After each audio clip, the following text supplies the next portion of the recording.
I remember 40 years ago, there was maybe something around 40 years ago, maybe more. There was a musical that came out called Cotton Patch Gospel. And one of the tunes in it included the words, "Spitball me, Lord, over the home plate of life."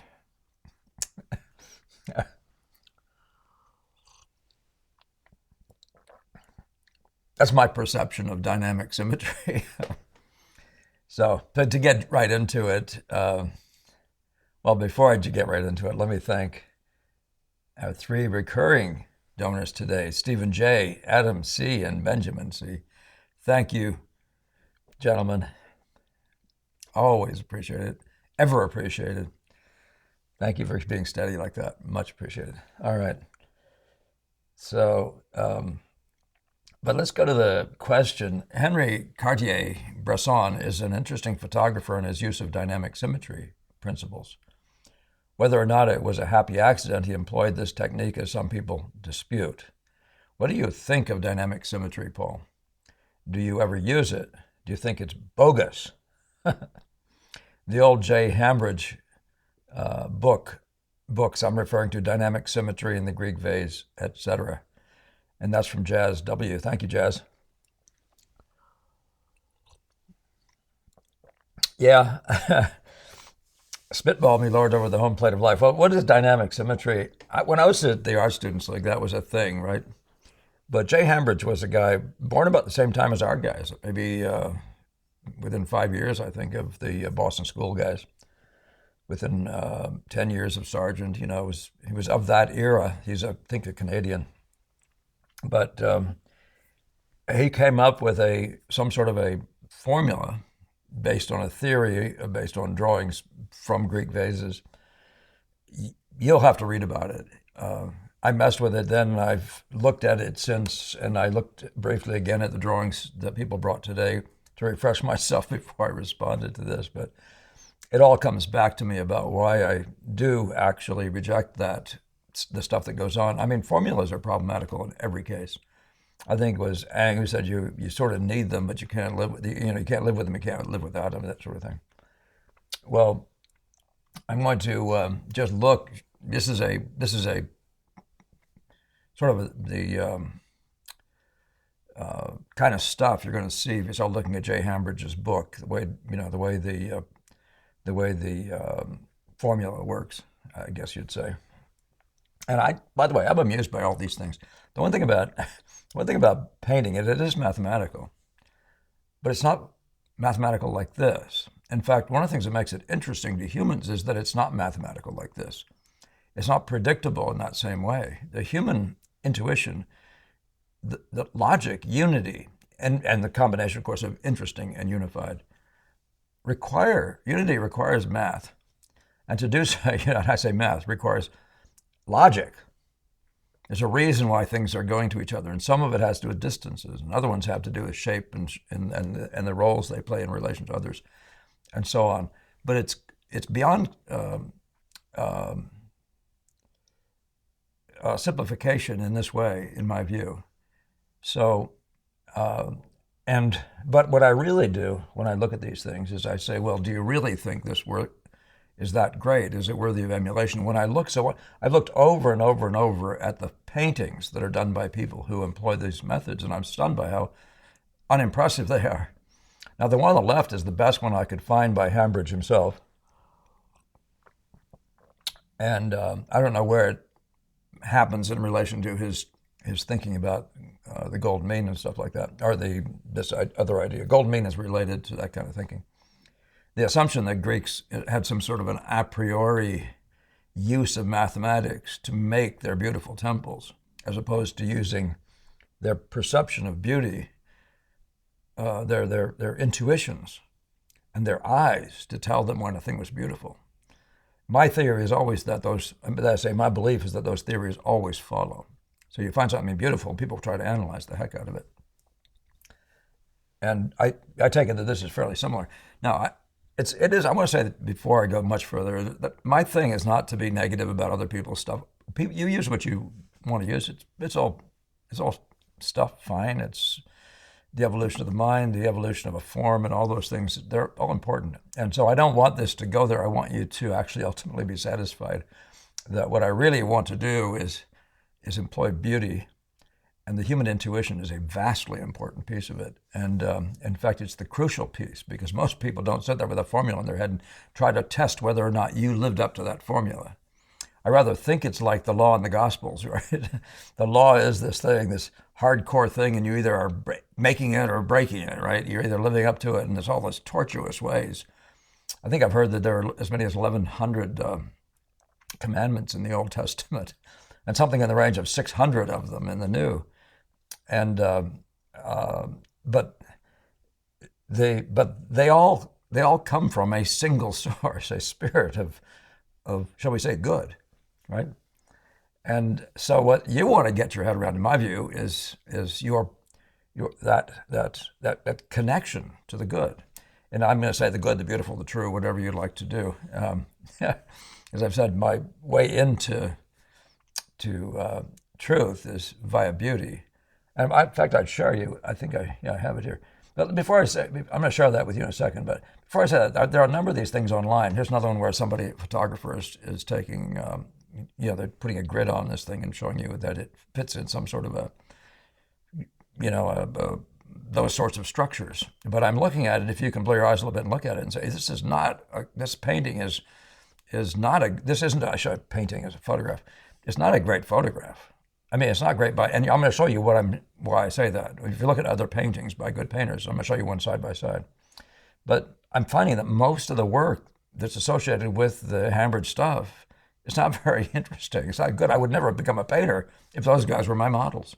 And that's a crucial bit of thinking for you guys who think you want to go and find a way to get spitballed over the home plate of life. You want to find some trick or some formula. There is no formula. There's beauty. And there's the human response. Those things are organic. You know what I mean? There's mathematics, but it doesn't work like that. It's just, best way to say it maybe is in the scriptures. It's all too much for us. It's too much. To try to reduce it down like this, it's just like, don't do it. Just don't do it, okay? But I'll give you reasons. But then here's another one. This is stuff I find online, but here's one at the top. It's not a picture that I'd want to ever paint it. I mean, it breaks all sorts of very basic rules that relate to boredom. How uninteresting can you be? But it apparently corresponds with all sorts of rules that are written in the Hambridge mindset, in the dynamic symmetry mindset. So, but do I want this picture on my wall? And so remember, the bottom line of paintings is interesting and unified. It's not formulaic according to some structure that you then have to obey and plow into your pictures in some odd way. By the way, that whole idea of creating these structures around these things, I'm impressed with how many times I see these structures. I could have shown you one around a Bouguereau, where they just leave out very basic, strong players. They don't even consider it as being part of the basic underlying,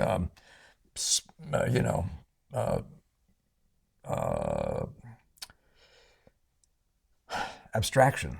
Let's just call it that, like a spiral or something like that. And how can you consider leaving things out and still be talking about the unity of that painting? But I'm going to simply say that paintings are based on pleasure. They're based on delight. And the rules are all broken out based on the idea of pleasure and delight and unity and all hanging together. But pleasure and delight sits right up there as our first job, right? So that when you look at these two, this one on the left is another one out of one of those books by a Hambridge, whatever his name is. I'd say wannabe, but a student of his maybe. But just look at the Zorn on the right, and Zorn was born in a time when I think about the same, maybe the same age as Sargent, a little before our guys, I think. And but here you are looking at a person with arms out on the right and the left. Which one is interesting? Which one is beautiful? Which is amazing? The one on the left is frankly boring. And in other words, you don't even pass the sniff test, and yet we're going to go and analyze these diagonals based on a picture that isn't pleasing. Now, that's one of the bigger things I have. If you're going to try to figure out something about composition, use things that you are already perceiving in your intuition to know, to recognize as great compositions. I've asked you before, collect pictures for their compositions, and then gradually collect more and more and more, and gradually eliminate the ones you thought were good as you get more and more awareness of what a good composition is. But it's just taste, as in wines and that sort of thing. And eventually, nobody has to tell you. You just know it's this and not that. Now, this one on the right by Zorna is just fascinating in every kind of way. The abstraction is more interesting. The life and the variety and the interplay of those elements, the spotting, all that stuff is far more interesting. And this wonderful sense of lost and found that's part of the mystery of this thing. I mean, it's wildly more interesting than the one on the left. Now, you could say, oh, well, that's your opinion. I don't know that it's my opinion. The one on the left is frankly boring. So I forgive you. I mean, you forgive me, please, for taking it that way. But this is where you have to go. Not with because Paul says it, but because you see it with your own eyes. I'm going to suggest again, you remember what brought you to the dance. Before you knew anything, you wanted to be here. Why? Was it going to be the one on the left, or was it going to be the one on the right? It's a question that remains to be answered by lots of people. What did Einstein say? The only physical theories that we're willing to accept are the beautiful ones. To me, that sums up what happens when you don't have really, when the product of this application of something called dynamic symmetry isn't impressive. Why would I follow it? You see what I mean? On the other hand, what is impressive, repeatedly, and by the way, now, so let me come back. What is impressive repeatedly isn't being made by some formula that was developed 100 years ago. Sorry, it just ain't. Most of the works of men's hands of the visual sort aren't coming out of some formulas. If there were, you would have seen drawings, you'd have seen sketches, you'd have seen them all based on that. So it's like construction drawing. There was no evidence that it was ever used as a fundamental thing. And it's not the latest and greatest thing because, well, look with your own eyes of all the magical works. Let me come back to Gamel in a second. I just wanted to mention, here's Sargent on the top, Oyster Gatherers of Calais. Is that based on some point? Did he do drawings for that? There are all sorts of sketches for these. I don't see one sketch that suggests that he was doing a dynamic symmetry type layout. Now, of course there wasn't, right, you'd say, because he would have maybe only known about the golden mean. But even the idea of the golden mean as the dominating thing, what is it? But another formula, right? Something based on, so I'm going to suggest to you that the golden mean and other things are based on beauty. We find a beautiful building and then people want to come back and find a formula for making it. I'm almost in the AI way of saying, if we just get all the rules, all the whatever, we can make a computer that'll make it. And one of the fun things about being a painter, though, is that nobody will ever make what you make. But an AI can only make what's already been made.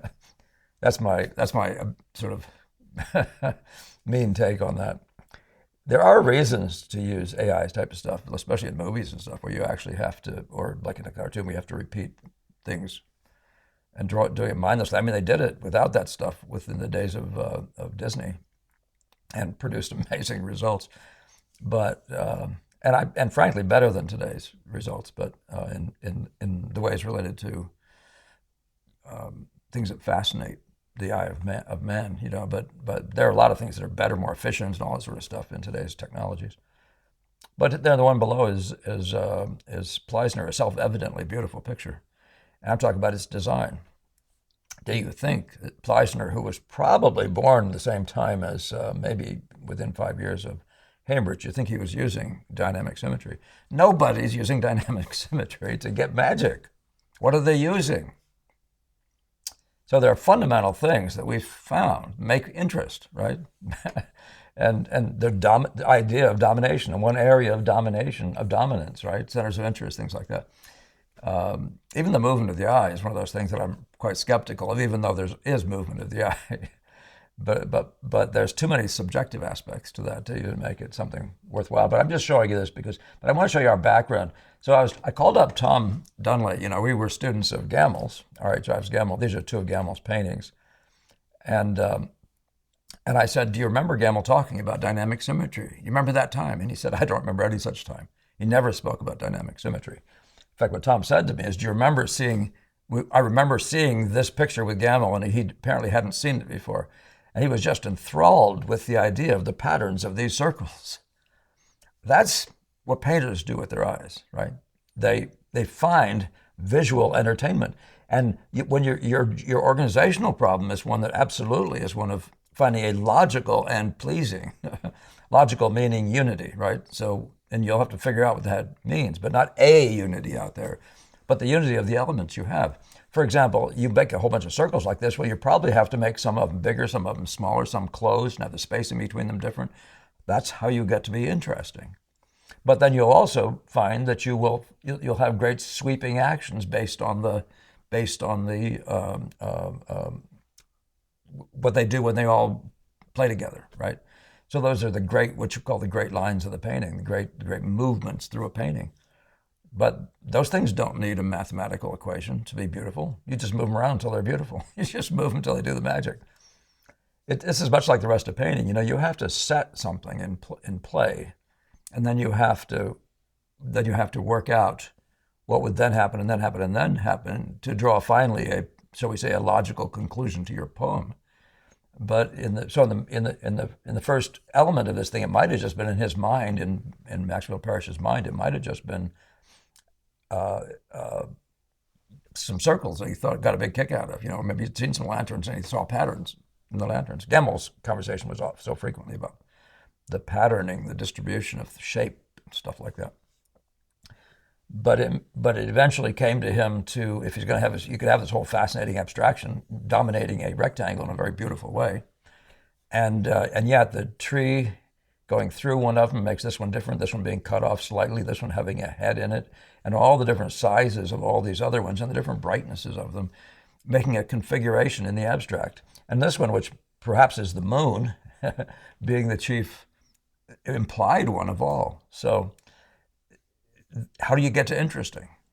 So, you know, unity is a thing, but interesting is every bit the thing that unity is. You cannot sell me a picture unless you're intriguing me. I don't want to buy it. It's got to be fun, beautiful, a bunch of things. Entertaining is the word that actually goes with it. So it winds up being there. That conversation winds up going in that direction. But that's what Tom Donnelly, Mr. Donnelly, was a fellow student of mine with Gamel. And that's the sort of thing that I remember also having conversations about with Gamel. Right away, it came into the shape, the pattern, the abstractions, and how beautiful they were. So, and then the organization of those in relation to other ones of like kind, or, for example, spotting in this picture here, you could think of spotting as the bright yellows, this placement of these bright yellow lights on a mid-tone thing. But you can also talk about the patterns created by the middle value groups of things, right? You can just do it with the blues. You can do it with the silhouetting things. All these things are elements in play, but it's all back to that one thing that's so crucial, and that's the relationships of things. But my point to you is that it's the relationships of things to your eyes, not to some mathematical formula, and that's why it'll always be different. It'll be different depending on who you are, because your background, your culture, your education, in different ways, not painting. All those things are going to be factors informing you, and you'll take a different direction from every other person, actually, finally. So all the way back in history, there's Rubens. This Hambridge was not alive 400 to 300 years ago, whatever the world that is. But this upper one here is a stunning picture. It's one that you can start basing your ideas about composition on. This one has a stunning main sweep and a counterline.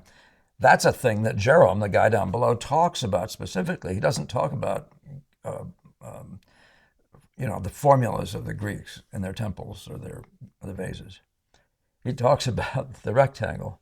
He talks about the unified line, the grand gesture of a composition, and the idea of a secondary line and its significance. That's a conversation that he has. And I talk about many of these things. If you really want to see me break out that part, the line part, There are videos about it, and there's 2 or 3 videos on composition that I've already put out, and I recommend you look at those if you want to, instead of making me go through it here, if you want to see the counterplay about how I think about composition.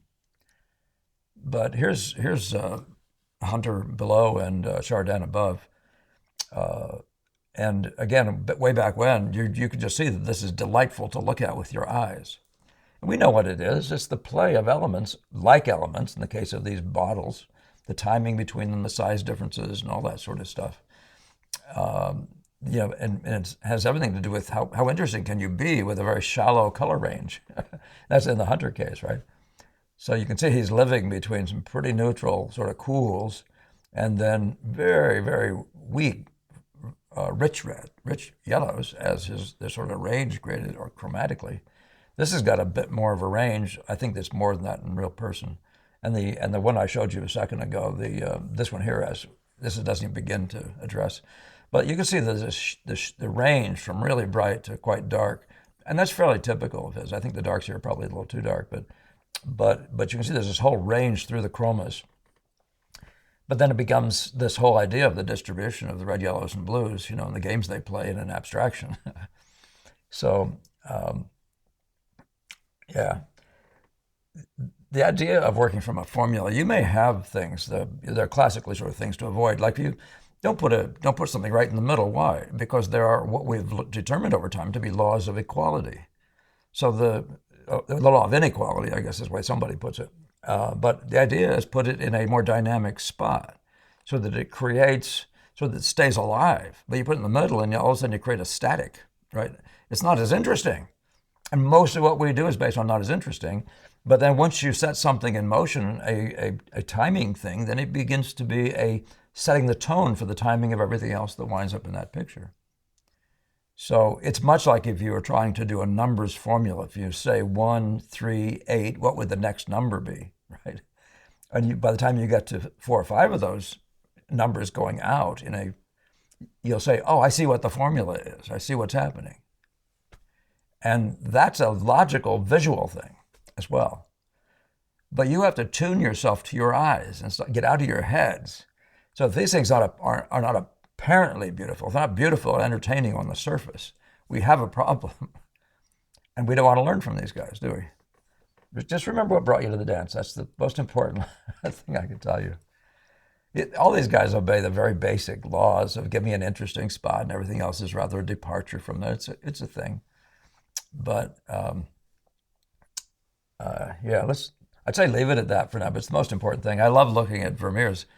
I've heard it said that it's difficult to understand these things from the formulaic dynamic symmetry point of view. But these are architecturally amazing pictures. The sense of quiet, repose in these pictures. Now, a bunch of that has to do with the simplicity of the walls, the flatness of things, and in a planar sense. There's a quietness in them. So that is true. And the flatness of the upper right one in general sets off the beauty of the irregular forms, the round forms and irregular forms in the middle. But everything in painting has to do with the relationships of things. Some things set others off, and some things participate with others in a system and a game. And that's what goes on in painting. The thing I would encourage you to do is don't get caught up in the idea that painting is reducible that way. It wouldn't maintain human interest. I've had numbers of guys from different fields come study with me, and they say this thing is the one thing that keeps intriguing me beyond, I haven't found there's some thing, numbers and money management and all sorts of things. There are formulas that work pretty good, but he said, several people have said to me, I have not found that in painting. Painting is always interesting. And, so keep remembering, this is much more like music. This is a visual, somewhere between poetry and music. It's a visual, I was gonna say fricassee, what the heck? But it's a dish, right? It's a visual dish. And what do you want to do? Turning it into a formula where you're not even participating. Right? Are you participating? Would you bring a formula into it? No, you're doing what the formula tells you. Well, in a sense, though, keep on remembering this. So this is me contradicting myself, and that is, you're always looking for a formula, but it's your formula for this day based on these significant events that you're going to extend or evolve from, or as you might say, work out in all the levels of your painting. But not so much. It's not a formula that you want to reduce to some lines on a paper. That's a formula about squares. Is it? So the question, right? The entertainment value, and by the time you get to the guy, is just remarkable. And but there's nothing about it that it's entertaining before you ever even have to consider whether or not it lands at golden means or anything like that. And again, Degas shows all kinds of sketches. I don't know of any that show anything that I would suggest lays a formula down for his paintings to then fit into and therefore be interesting. So I'm going to suggest to you that dynamic symmetry will not make your pictures more interesting, and it will not make them more unified.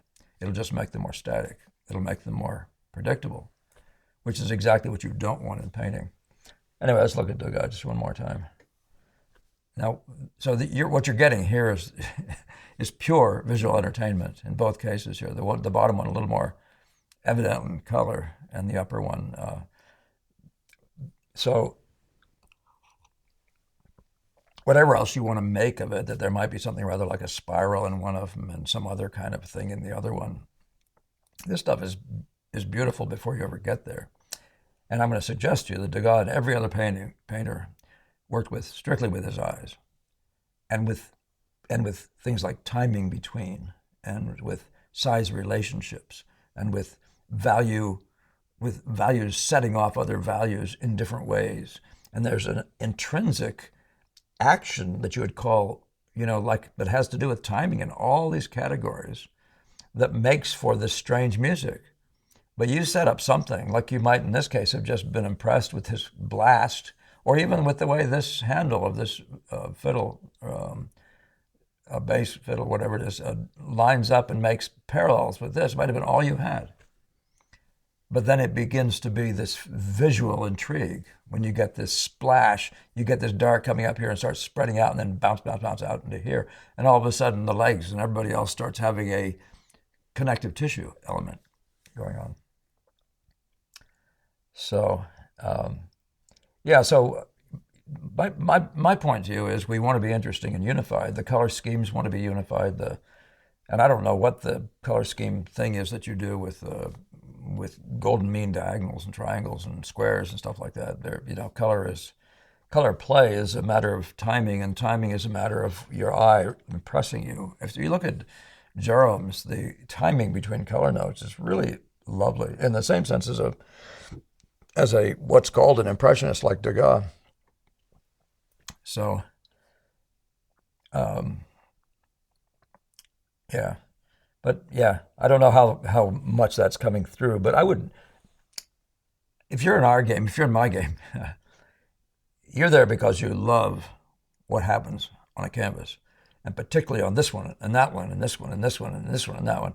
And I'm suggesting before all this other stuff about formulas comes in, find what's to love. And if there's going to ever be a formula, it's going to want to be based on the best pictures you've ever seen. Not just on some Greek vase somewhere or a Greek temple somewhere or something somewhere, and some idea like that that's never, by the way, been around in history until Hambridge comes around. And I don't mean to say the golden mean hasn't. I know it has. But it isn't a thing with painters. Most painters wouldn't have had that connection. There's so little evidence that there's any connection to some mathematician, to Euclid or somebody else who might have been a factor in all this. So I'm probably saying more than I should, but I do mean to try to encourage you. I want to leave you with one last thought, actually. I forget I had this here. The pursuit of truth and beauty is a sphere of activity in which we are permitted to remain children all our lives. There's something, I think Len was saying this, there's something about this dynamic symmetry formula stuff that isn't childlike. That starts putting the law on you, some sort of odd restrictions and fences, and therefore this much, and all that sort of stuff. And to me, it's a living contradiction of the entire idea of painting, which is a party. It's a delight. It's an entertainment. It's true that there are things that are more entertaining than other things, sure, and admittedly. And there are things that create unity, but they're just relational. They're just relational things. And if we're watching with our eyes, and if we're doing this as a responsible eyeball, everything you're doing is watching with your eyes for the entertainment of the eyes. So it's no different to me from a musician just hitting a few bars, twinkle, twinkle, little star, whatever the heck that is, and all of a sudden they play with it and play with it, and before you know it, it's just got something special about it. What is that? That's who we are. So I would encourage you to play a whole lot more. Just observe the patterns of the data that's in front of you. Observe the interplay of things, and find out where the entertainment value is. And of course, at the end of the day, it all wants to hang together. So there's an intrinsic logic to it.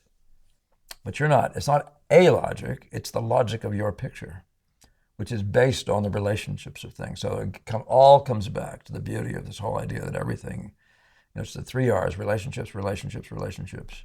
Or as Brackman said, it's just this to this and that to that. Can we stay there and not believe that we have to use formulas like this? So that would be my closing thought for you. Can we get the pursuit of truth and beauty?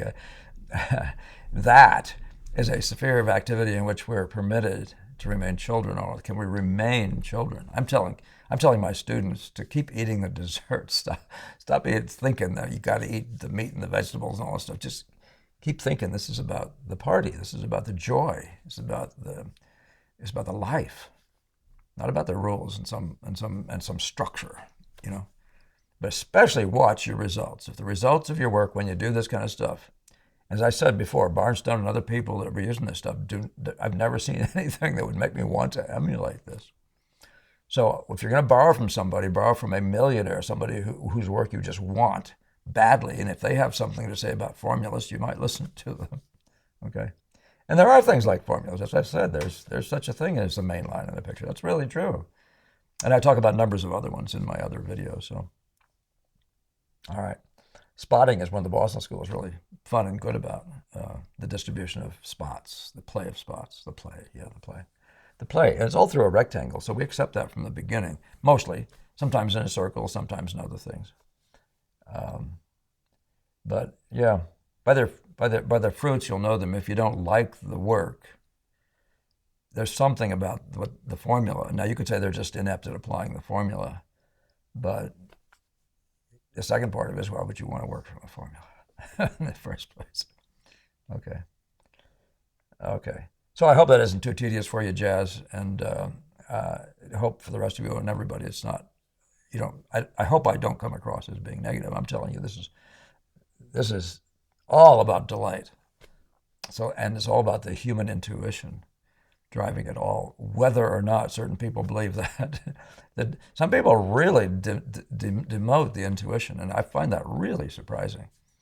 In this field, or in the field of the arts in any way, that's really a remarkable thing. But even people like Einstein are there in science, in physical science, talking about how important intuition is. So don't demote intuition.